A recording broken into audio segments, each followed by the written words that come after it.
தண்ணி தர மாட்டா பரவானியா எப்படி மாறி இருக்கு வீடியோ தாரே நம்ம சந்து பந்தெல்லாம் வந்து நம்மள யாரு யூடியூப் மாங்கா तुम रब्बा அடைங்க தெரிவிச்சா அந்த யூடியூப் போறல ஓரே தட்டா வாக்குச்சாவடி கொண்டு வரும்போது உங்களுடைய நினைவுக்கு வந்து அது அப்படி நீங்க மட்டுமல்ல நான் சொன்ன மாதிரி நான் ஒரு தடவை சொன்ன 100 தடவை சொன்ன மாதிரி நீங்க ஒவ்வொரு தரம் உங்களை சார்ந்திருக்கின்ற சின்னத்திலே வாக்கு செலுத்துகின்ற அளவுக்கு நீங்கள் ஒவ்வொருவரும் ஒரு படை தளபதியாக நீங்கள் மாறிட வேண்டும். இன்னும் ஒரு 2 நாட்கள் தான் இருக்கின்றது. 22ஆம் தேதி ஓட்டு கேட்க முடியாது. இருந்தாலும் அந்த நேரத்தில் நம்மளால சொல்லுங்க, தொலைபேசியில பேசுங்க, வாட்ஸ்அப் மூலமாகவும் சொல்லுங்க. சொன்னாதான் 23ஆம் தேதி மே 4ஆம் தேதி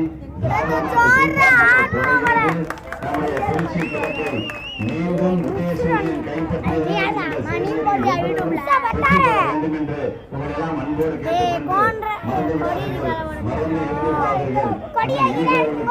உதயசூரியன் சின்னத்தில் வாக்களித்து பெருவாரியான வாக்கு வித்தியாசத்தில் வெற்றி பெற செய்யுங்கள் என்று நம்முடைய பாத மலர்களாம் தொட்டு வேண்டி விரும்பி கேட்டு நம்முடைய வெற்றி வேட்பாளர் அண்ணன் இனிகோ அவர்கள் இப்பொழுது உங்களிடத்திலே வாக்குகளை சேகரிப்பார். 21வது வார்டு சார்பாக மக்களை தேடி வாக்குகளை செய்கின்ற பணியை மிக சிறப்பாக எனக்கு முன்பாக பேசிய மாண்புமிகு பள்ளிக்கல்வித்துறை அமைச்சர் அவர்களுக்கும் நகர கழகத்துடைய செயலாளர், பகுதி கழகத்துடைய செயலாளர்,